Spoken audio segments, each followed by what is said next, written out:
Welcome back to the channel where we break down the wildest moments in hoops with all the energy and passion you deserve. Today, we're diving into a game that's going to live rent-free in NBA history forever. Game 1 of the 2025 NBA Finals, June 5th, Paycom Center, Oklahoma City.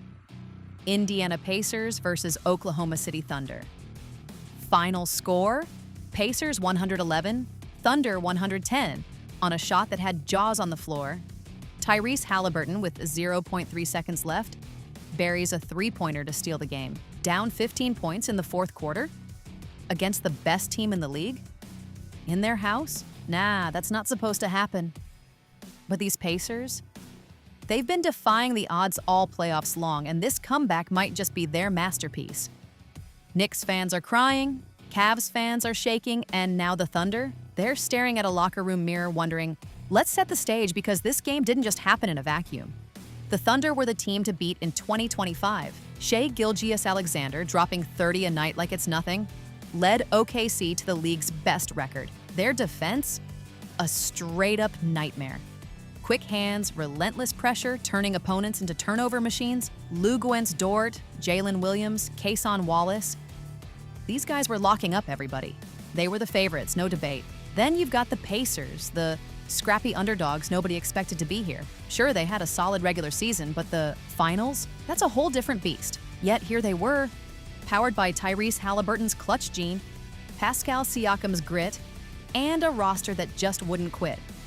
Miles Turner, Aaron Nesmith, Andrew Nembhard, these guys brought depth and heart. Indiana's playoff run was already the stuff of legend, with comebacks against the Knicks, Cavs, and others that left those teams broken. But could they do it against OKC's juggernaut? Spoiler, they did, and it was absolute chaos. The game tipped off and OKC came out swinging. From the jump, their defense was like a swarm of hornets. Halliburton couldn't find a clean look. Siakam was doubled in the post, and the Pacers were coughing up the ball like it was a hot potato. By the end of the first quarter, OKC led 28-20, with SGA slicing through for 10 points and Indiana racking up 5 turnovers. The second quarter, even uglier. The Pacers committed a jaw-dropping 19 turnovers in the first half, the most in a half in the last 25 years, according to ESPN. OKC turned those mistakes into 15 points, with Dort and Williams slamming home fast break dunks that had the Paycom Center rocking. SGA had 19 points on 8 of 18 shooting by halftime, while Siakam led Indiana with just 10. The score? 58-42. Thunder. It wasn't just a lead, it felt like a death sentence. Let's talk about those turnovers for a sec. Because they were brutal. 19 and a half? That's not just bad, it's historic in the worst way. ESPN's Mike Breen was losing his mind, and honestly, so was I. Halliburton, the guy who's supposed to be Indy's engine, took just 5 shots in the first half. 5? Where was he? SGA, on the other hand, was out there playing like an MVP, with that smooth, mid-range game and alpha aggression.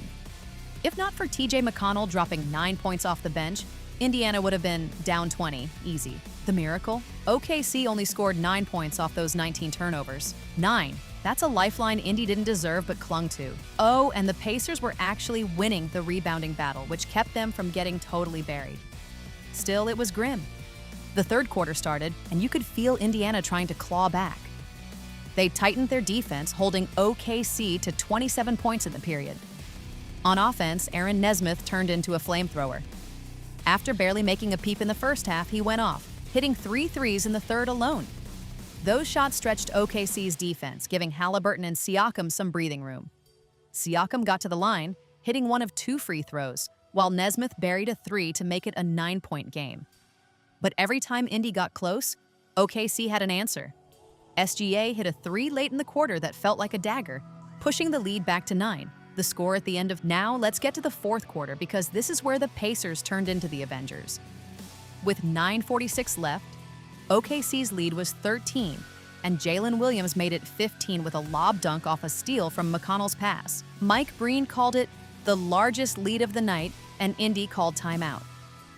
At that moment, the Thunder had a 98% win probability. Most teams would have folded, but Indiana, they've been here. Out of the timeout, Nembhard got mugged by Alex Caruso, but somehow finished a 3-point play the old-fashioned way. Then Toppin, who'd been quiet, drained a 3 to cut it to 11. Indy got 2 straight stops, and Turner hit a corner 3 to make it an 8-point game. The Paycom Center, which had been deafening, got eerily quiet. Nesmith kept the fire going, hitting another 3 to close the gap to 5. Halliburton, who'd been MIA, finally showed up with a wild drive and a step-back 3 over Dort that sent the bench into a frenzy. The lead was down to 4, and you could feel the momentum swinging. With 5:57 left, OKC's Cason Wallace hit a layup, but Turner answered with a step-back 3 off the glass, no less. The dude planned it like that, right? It was a 4-point game, and Indiana was smelling blood. SGA tried to steady OKC, hitting 2 free throws to push the lead to 6, but Siakam swatted him at the rim on the next possession, sparking a fast break. Halliburton dished to Turner for a dunk, tying it at 95-95. The final 2 minutes were pure pandemonium. With 1:49 left, Nembhard buried a step-back 3, making it 106-110. Dort missed a 3, but then blocked Nesmith at the rim. An insane play. SGA capitalized in transition, hitting a layup to keep OKC up 4, but Siakam wasn't done. He blocked SGA at the rim, then scored a layup to make it a 1-point game with 22.5 seconds left. A wild sequence followed. Siakam fell out of bounds with the ball, and Indy challenged, claiming a foul. The refs ruled no foul, giving OKC the ball with a 1-point lead. Indiana's defense stood tall, forcing a miss, and Rick Carlisle called timeout with 0.3 seconds left. Out of the break, Halliburton got the ball, weaved through screens, and faced Dort. With the clock ticking, he pump-faked, stepped back, and launched a 3 from deep. The arena held its breath. Swish. 111-110 Pacers. The bench erupted, the crowd went silent, and Halliburton had just etched his name in finals. Post-game, Halliburton was all vibes. I saw Dort coming, knew I had to shoot, and it went in. This team's got heart. Siakam, named Eastern Conference Finals MVP, added, "We never quit. That's our DNA." SGA, with 34 points, was gutted, but classy. We'll bounce back. We're still in this. Nesmith, the unsung hero, had 17 points, including 5 threes. Toppin chipped in 17 too, with timely shots that kept Indy alive. Let's talk about why this win is so massive. The Pacers became the first team in finals history to win after trailing by 9+ points with under 3 minutes left. A feat they've pulled off in every playoff round this year. Halliburton's clutch stats are bonkers, 13 for 15 on game-tying or game-winning shots in the final 2 minutes this season. In just 32 playoff games, he's matching clutch moments that took LeBron and Reggie Miller 430 games to hit.